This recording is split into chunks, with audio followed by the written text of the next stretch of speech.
What is the latest casting news? Are they actually having Superman versus the Authority? It could be nuts in a good way. Or totally suck. All this and more on today's episode of... Alright, gather round, folks. Let's dive into the latest Hollywood drama. Picture this. James Gunn, the new head honcho of DC Studios, is sweating bullets.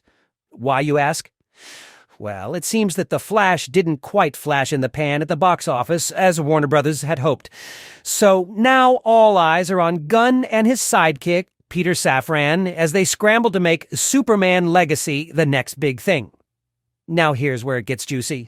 The casting for Clark Kent, aka Superman, and his love interest, Lois Lane, is turning into a real nail-biter.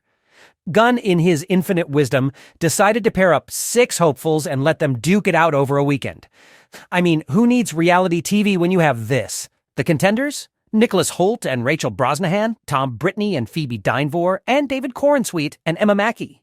They were all given a few scenes to film, with the guys playing the charming reporter Ken and the ladies playing the fearless journalist Lane. But wait, there's more.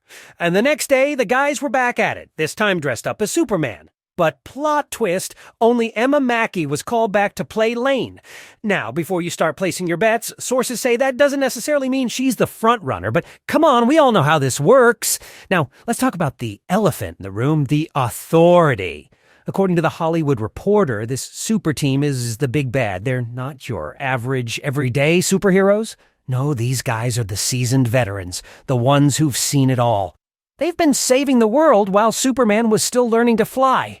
Imagine this. Superman, the farm boy from Kansas, joining this group of hardened heroes. It's like a high school freshman trying to hang out with the seniors. But here's the thing. Superman isn't just any freshman. He's the Man of Steel, the guy who can leap tall buildings in a single bound. So what happens when an unstoppable force meets an immovable object? Well, that's the million-dollar question, isn't it? If we take a page out of Superman versus the Elite, we might see a clash of ideologies. The Authority, with their no-nonsense ends-justify-the-means approach, could butt heads with Superman's Boy Scout morality. And let's not forget about Lex Luthor. If he's anything like his comic book counterpart, he'll be more than happy to exploit this divide. Maybe he'll try to turn the Authority against Superman, or vice versa. Either way, it's going to be fucking crazy if they don't shit the bed with the script. So what's the timeline? Gunn is hoping to start filming in early 2024, aiming for a July 2025 release. And boy, does he have his work cut out for him. After 2 failed attempts to kickstart a new slate based on the DC characters, the pressure is on. But hey, no pressure, right? All Gunn and Safran have to do is make a blockbuster hit that not only stands on its own, but also generates enough excitement for the movies and shows that follow. Piece of cake. So, grab your popcorn, folks. This is going to be one heck of a show. If Gunn and Safran play their cards right, we could be in for a superhero saga like no other.